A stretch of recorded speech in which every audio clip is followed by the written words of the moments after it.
A lot of people look at their clips and think, they're not there yet. What am I doing wrong? Let's talk about that. Recently, I've been interested in what makes you improve.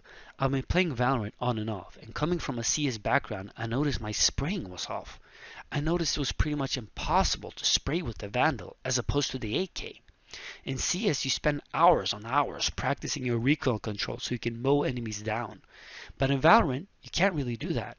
It's about bursting, tapping, or nothing. This further realized by the slower movements of the characters. Yet I found my aim improved a lot while I'm playing Valorant than in my 5k hours in CS. This got me thinking, does this punishment of an easier task reward better aim, since it forces you to go for headshots the majority of the time? And how could we implement this into our aim training? Firstly, we gotta start with CS. There's a command called view model recoil, which basically makes your view model mimic the recoil pattern of your gun. This is basically useless because it makes your spraying a lot harder, forcing the gun up in your face and makes recoil control a lot harder. But that's exactly what we might want in this case.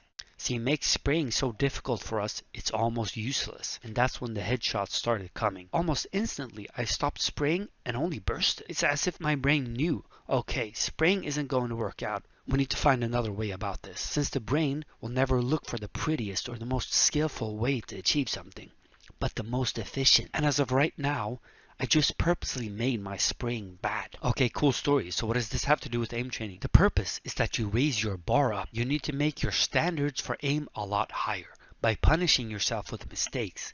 Scenarios like pressure aiming, barred pill, and regen tracking are all prevalent here. You need to be playing harder scenarios. Forget about smaller or larger scenarios. When doing static, focus on extra small wide wall. When doing tracking or reactive, do thin bots that actually challenge your aim. Bots that frustrate you and get you to actually miss and make flaws. The purpose of this is to slowly raise your standards higher and higher with each training session until you can hit those insane clips consistently. And that takes time, even for me.